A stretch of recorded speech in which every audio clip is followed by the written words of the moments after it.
Sa 10 years natin paglibot sa iba't ibang lugar dito sa Pilipinas at sa buong mundo, sino ang napataas ang kamay kapag tinatanong ko, sama kayo sa biyahe ko? Ano ba talaga? Ano? Sama kayo sa biyahe ko? Tara! Sama kayo sa biyahe ko? Tara! Huwag ka mamatay! Ano? Sama kayo sa biyahe ko? Now for this episode, meron tayong i-add sa BND fam. Sino? Malalaman natin yan mamaya. Saan nga ba ang biyahe natin ngayon? Siyempre, dito sa makulay na probinsya ng Quezon. Refreshing waterfalls o IG-worthy cave by the beach. Summer dream destination sa halagang 80 pesos lang? Pwede ba yun? At masasarap na pagkain, hindi nakakabitin. Sarap, di ba? Hindi siya ganong malansa. Hindi talaga malansa. Yung gata, yung crunch ng yolk, tapos nun yung aftertaste ng shrimp. Lahat ng yan, pwedeng masubukan sa paraisong ito. Kaya bago pa yan, ubanin, flex your muscles at sumabay sa aming biyahe sa Mauban.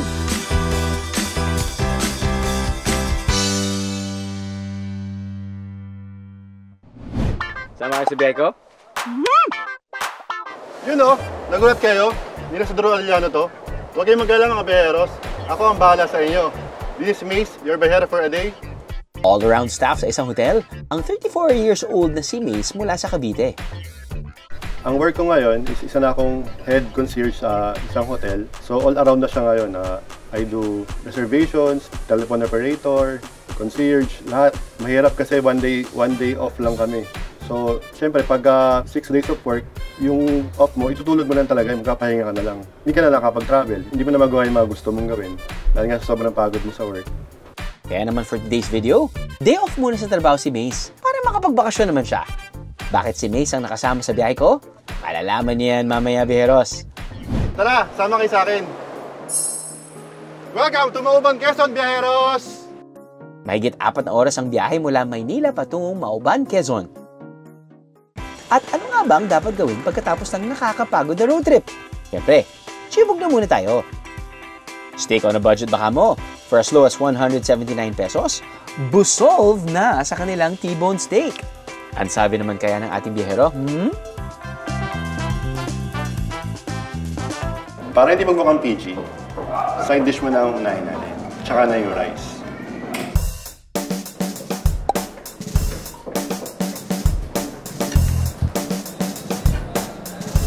Sarap. I feel offended. I don't deserve this. Parang feeling ko, ulog siya ng langit. Meron po kami 3 steak, T-bone, porterhouse, and ribeye. Garden salad at meron po kami mga smoothie. bestseller daw nila rito ang Lukban Longganisa on Pasta. At pork belly barbecue na pinalambot ng mahigit 12 hours.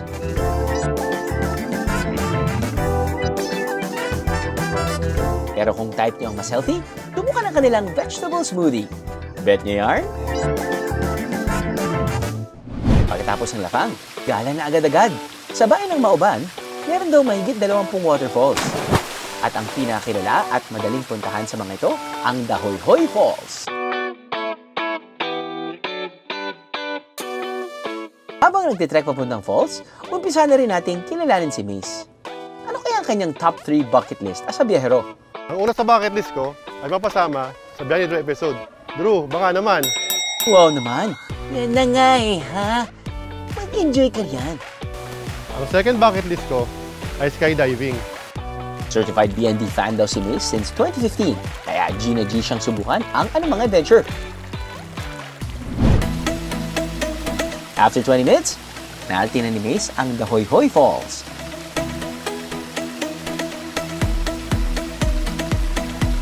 ₱30 lang ang environmental fee para makapagtampisaw dito, biyeros.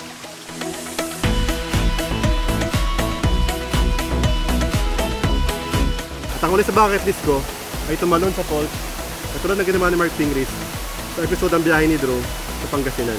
May taas na 15 feet ang stone wall ng talon, pero paalala lang, no diving mga biyeros. Next time ka na mag-dive, Mace.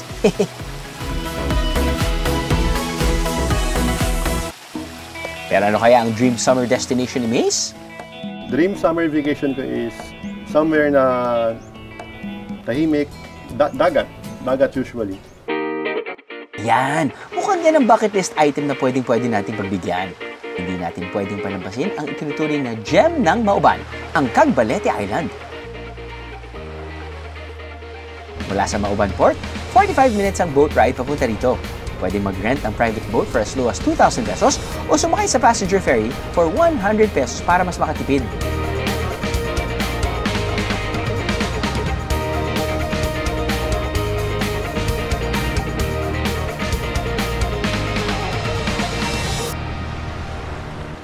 Kilala ang Cagbalete Island sa malawak nitong seashore na parang dumurugtong na sa Yang In Sandbar tuwing low tide.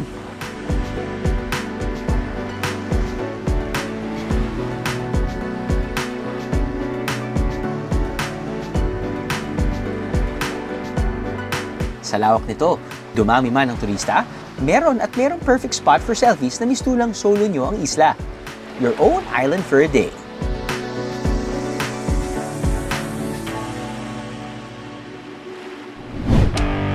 At para mas sulit na bakasyon, dapat nasubukan ang water activities ng resort na ito. Mawawala ba naman ang kayak na carry kahit ng bagets?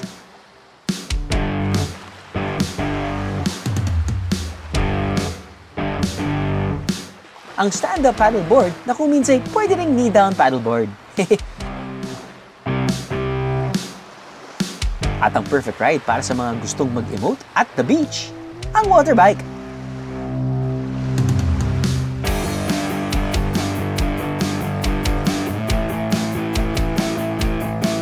Pwede rin mag-snorkeling para mas ma-feel na one with nature.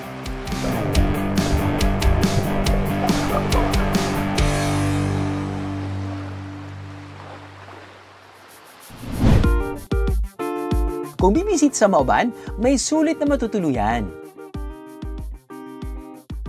Habang nasa Mauban Town proper, swak sa budget ang hotel na ito na walking distance lang mula sa palengke ng bayan.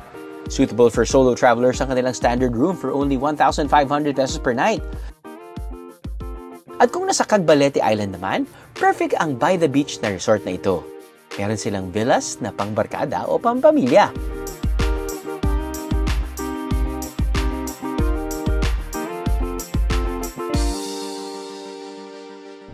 Bago tayo magpatuloy sa ating biyahe sa Mauban, more fun facts muna tungkol kay Mace. Bakit nga ba niya deserve magbakasyon? Okay mga biyero, para mas makilala natin si Mace, maglaro tayo ng tinatawag nilang 2 truths and 1 lie.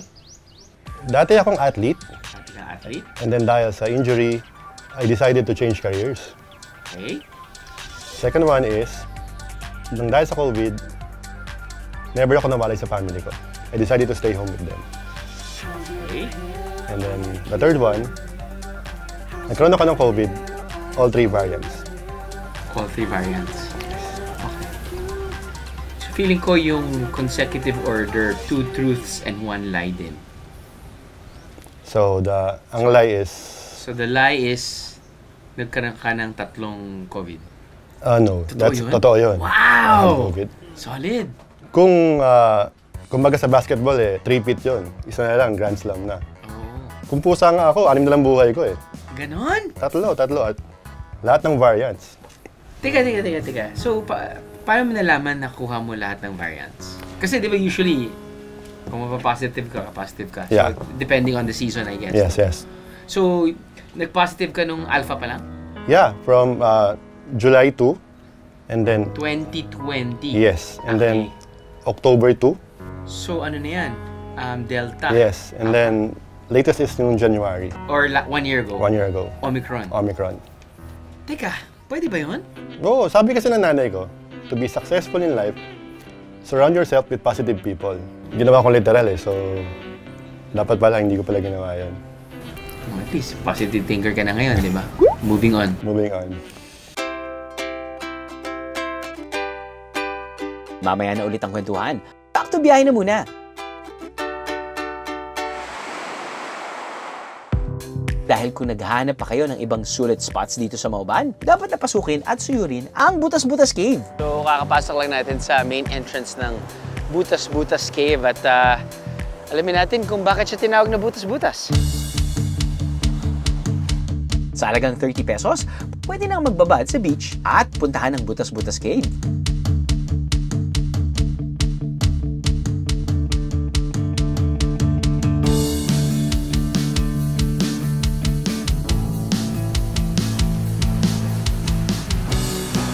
Tay, kaya matagal na itong ginto. Bakit sa simula na yung wari dito? Ayun. Baka hindi pa uso ang dito doon. Marami na pumunta ang turista dito. All pay. Sabi. Paano na po pag nagkakaroon ng high tide? Hanggang saan? So, Hanggang lang kami. pero okay pa rin sila dito? Ayun. O hindi naman, delikado? Mali dahil Opo. hindi ba naking alon, ayos lang. Ayos lang. Hindi delikado. Tapos, bakit po yung mga bato may butas-butas din, no? Ay, yun ang pinangalan dito. Ay, kita mo mga butas-butas baga, oh. Oo nga po. makinit. Dito ba nag-training si Manny Pacquiao? Aba, hindi. At kapag nagutom na sa beach, ano ba ang best food trip? Siyempre, ang walang kamatayang boodle fight. Okay mga biyahero, ito talaga yung hinahanap ng mga party packs. O ito yung mga food to go for a good number of people. Sabihin natin, meron kayong beach outing. 10 kayo, sakto. Sa halagang 1,000 pesos, pwede nyo nang ma-take out and dine in dito sa huts, sa tapat ng beach or wherever you want to be. Buy Boodle Bilao. Meron ka ng tilapia, meron ka ng liempo, itlog na maalat, lumpiang Shanghai, mukhang meron ka rin iba't ibang vegetables. May, feeling ko kangkong ito. Cucumber, meron kang tomato, mukhang eggplant. I think there's more than 10 people that can actually enjoy this. So, 1,000 pesos for 10 packs, 100 pesos per head. May bagoong na, may soy sauce. Kaya na natin to. Kulang na lang yung dahon ng saging. Pero hey, at least, parang mas madaling pack and to go itong pagkain na to. Alright.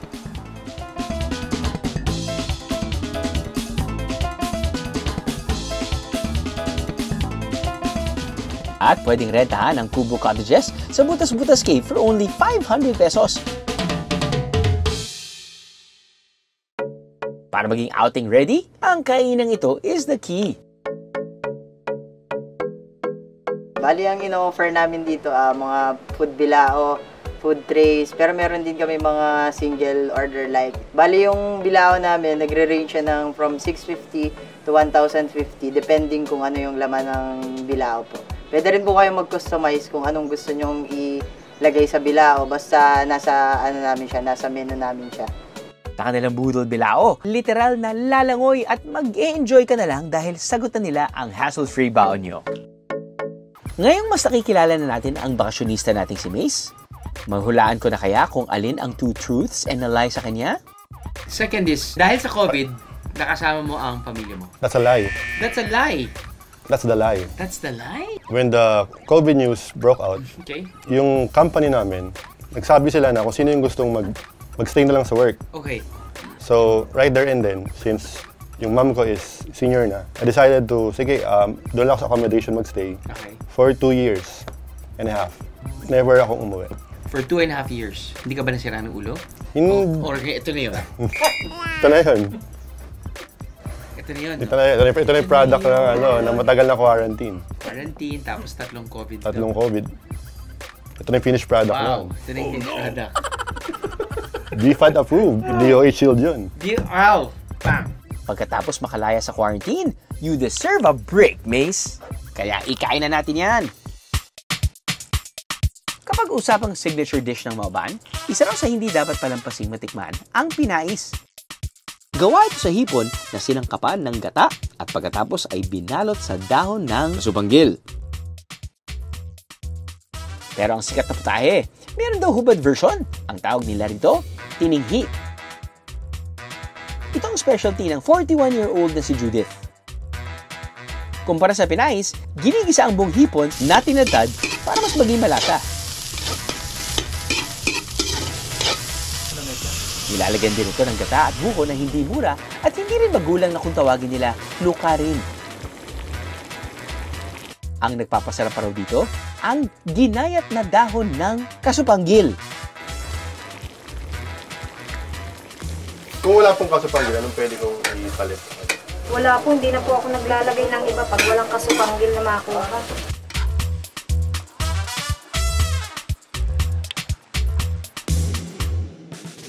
Ang tininghi na gawa ni Judith, patitikman for only 50 pesos. Itong nasa loob na to, ito din yun. Yes. Ano lang siya, kumbaga parang hubad. Binalot lang talaga naman. Yun. So, ang pinais ay binalot ng yung dahon. At ito namang hubad. Tininghi. Tininghi. Hindi siya pwedeng wholesale. Tama ka na, Mace. Tikman na lang natin yan. Sarap nga. Sarap, di ba? Hindi siya ganong malansa. Hindi talaga malansa. Yung gata, tapos yung crunch ng nyog. Tapos nun yung aftertaste ng shrimp. Alam mo ba na shrimp ang pinaka-clumsy na sea creature? Shrimp yung pinaka-clumsy na sea creature. Bakit? Kasi accident prone siya eh.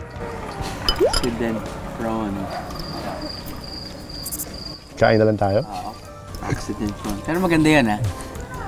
Na-pronounce mo ng mabuti yun. Accident prone. Okay siya. Happy accident to, bro. Galing. Siyempre kailangan ng panulak. At ang ipinagmamalaki ng Mauban, ang nipanog. Sir, relax lang. Sabi nga ni Jeff, Sir, relax lang. Parang hindi tubig ito. Nipanog. Lambanog na made out of nipa. Pero ang lambanog ay nanggagaling sa coconut tree. Coconut tree. Itong nipanog ay galing sa nipa. Well, for the road. Cheers. Cheers, bro.